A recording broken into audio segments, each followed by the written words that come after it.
नमस्कार। हमारा आज का विषय है कबीरदास की कविता की व्याख्या। कबीरदास की व्याख्या के क्रम में विरह को अंग में जो साखियाँ हैं उनकी व्याख्या हम आज कर रहे हैं। कुछ साखियों की व्याख्या हमने पिछले भाग में की है। विरह को अंग, जैसा कि पहले बताया है कि इसमें परमात्मा के प्रति आत्मा के विरह का वर्णन किया गया है।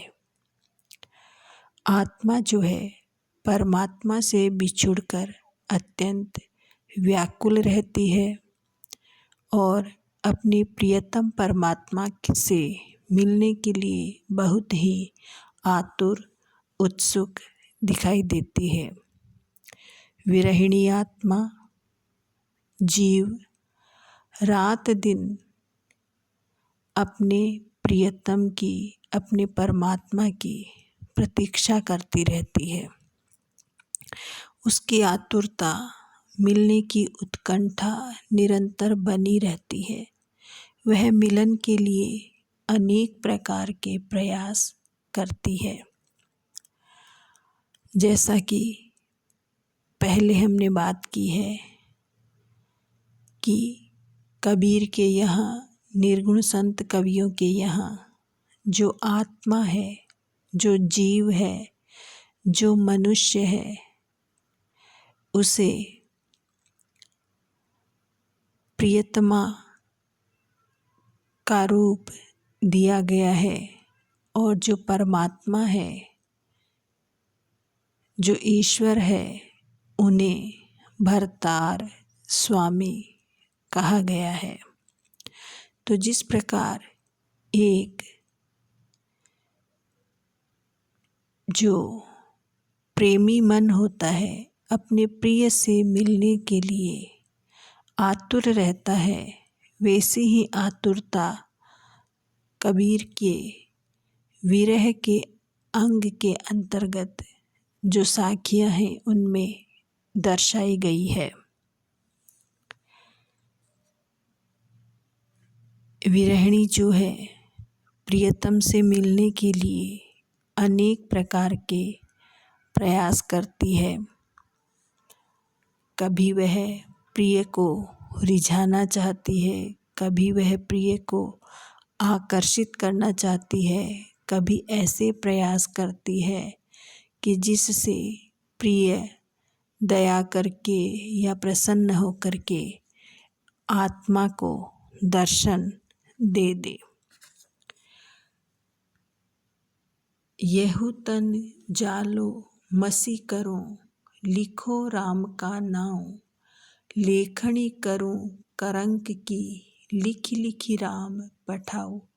यहाँ पर भी विरहिणी आत्मा के ऐसे ही प्रयास का वर्णन हुआ है।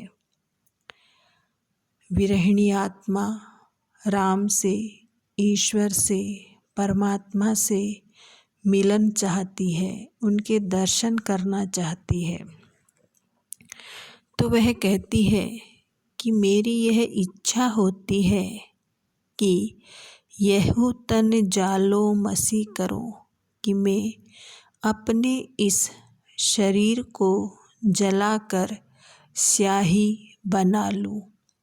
मसी का अर्थ राख भी आता है, स्याही भी आता है। तन शरीर, जालो जलाकर, कि मेरी यह इच्छा होती है कि मैं अपना यह शरीर जलाकर इसकी राख से स्याही बना लूँ। लिखो राम का नाम, और उस स्याही से राम का नाम लिखूं, राम के बारे में लिखूं। लेखनी करूं करंक की, स्याही तो अपने शरीर को जलाकर बनाने की बात की जा रही है। फिर लेखनी जो कलम है वह किस चीज़ की बनाना चाहती है? लेखनी करूं करंक की, जो मेरी हड्डियां हैं, जो मेरी अस्थियां हैं, उनकी लेखनी कलम बना लूं। और इस प्रकार राम का नाम लिखूं। और राम का नाम लिख करके क्या करना है? लिख लिखी राम पठाऊं, पठाऊं भेजूं। और लिख लिख कर अपने प्रभु राम को भेजूं। इसके पीछे उद्देश्य क्या है? कि शायद मेरे इस कार्य से, मेरे इस कृत्य से प्रसन्न होकर के राम मुझे दर्शन दे दे। विरहिणी आत्मा कहती है कि मेरी इच्छा यह होती है कि मैं अपना यह शरीर जलाकर राख कर लूं और उससे स्याही बनाऊं और उस स्याही से राम का नाम लिखूं। अपनी अस्थियों की, अपनी हड्डियों की मैं लेखनी बना लूं, कलम बना लूं और इस प्रकार राम का नाम लिख लिख कर भेजूं। शायद मेरे इस प्रयास से, मेरे इस कार्य से राम मुझ पर प्रसन्न हो जाएं और मुझे दर्शन दे दे, मुझे श्री राम के, मेरे ईश्वर के, परमात्मा के दर्शन प्राप्त हो जाएं। वियोग श्रृंगार का सुंदर मार्मिक चित्रण हुआ है। श्रृंगार के दो पक्ष होते हैं, संयोग श्रृंगार और वियोग श्रृंगार। जो निर्गुण भक्त कवि हैं, कबीर इत्यादि, इनके यहाँ पर संयोग श्रृंगार का बहुत कम वर्णन हुआ है, वियोग श्रृंगार का ही अधिक चित्रण देखने को मिलता है, क्योंकि इन्होंने आत्मा और परमात्मा के विरह का चित्रण किया है। कबीर पीर पिरावनी पंजर पीड़ न जाई, एक ज पीड़ परिति की रही कलेजा छाई। पीर पीड़ा, पिरावनी कसकपूर्ण, कसक से युक्त, कसकमय। पंजर शरीर। परिति प्रीति, प्रीति से बना है परिति, तो प्रीति प्रेम। कबीर कहते हैं कि पीड़ा बड़ी वेदनापूर्ण होती है, वेदना देने वाली होती है, दर्द देने वाली होती है। कबीर पीर पिरावनी पंजर पीड़ न जाए, कि पीड़ा जो भी है, कैसा भी दर्द हो, शरीर से जुड़ा हुआ कैसा भी दर्द हो, कैसी भी पीड़ा हो, वह बड़ी ही वेदनापूर्ण होती है, कसकमय होती है। जिसको पीड़ा होती है या शरीर के जिस अंग में पीड़ा होती है, वहाँ रह रह करके कसक सी होती रहती है। व्यक्ति का ध्यान बार बार उस पीड़ा की ओर जाता रहता है। तो कबीर कहते हैं कि पीड़ा बड़ी ही वेदनापूर्ण होती है और यह शरीर की पीड़ा इतनी ही कसकमय होती है कि उपचार करने पर भी जाती नहीं है। जल्दी से यह पीड़ा ठीक नहीं होती है, उपचार करने पर भी वह बनी रहती है। फिर एक ज पीड़ परिति की रही कलेजा छाए, और जो प्रेम की पीड़ा है, साधारण पीड़ा ही इतनी कसकमय होती है, फिर प्रेम की जो पीड़ा है वह तो हमेशा ही इतनी अधिक कसकपूर्ण होती है और उपचार से भी बाहर होती है। उपचार करने पर भी वह ठीक नहीं होती, वह ऐसा ये पीड़ा हृदय में समा गई है और किसी भी प्रकार उसका उपचार संभव नहीं है। साधारण पीड़ा ही इतनी कसकमय होती है, दर्द देने वाली, पीड़ा देने वाली होती है। फिर प्रेम की यह पीड़ा, यह तो हृदय में समा जाती है और इसका तो उपचार ही संभव नहीं है। प्रेम की पीड़ा का, विरह का यहाँ वर्णन किया गया है कि यह लगातार निरंतर दर्द वेदना देती रहती है और इसका उपचार संभव नहीं है। चोट संताणी विरह की सब तन जर्जर होई, मारण हारा जानी है के जिहि लागी सोए। संताणी सताना, व्यथित करना, दुखी करना। संताणी व्यथित करती है।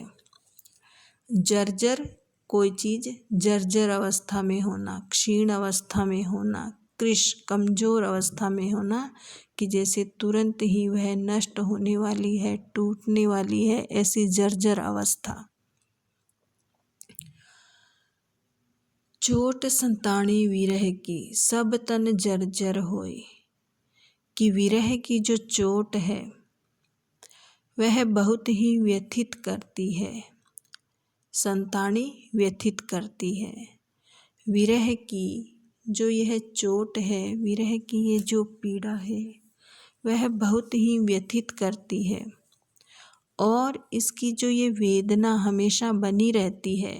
सब तन जर्जर होए, इस वेदना से पूरा शरीर ही जर्जर हो गया है, कृशकाय हो गया है, जैसे अभी समाप्त होने ही वाला है, ऐसी स्थिति में पहुंच गया है, जर्जर और क्षीण हो गया है।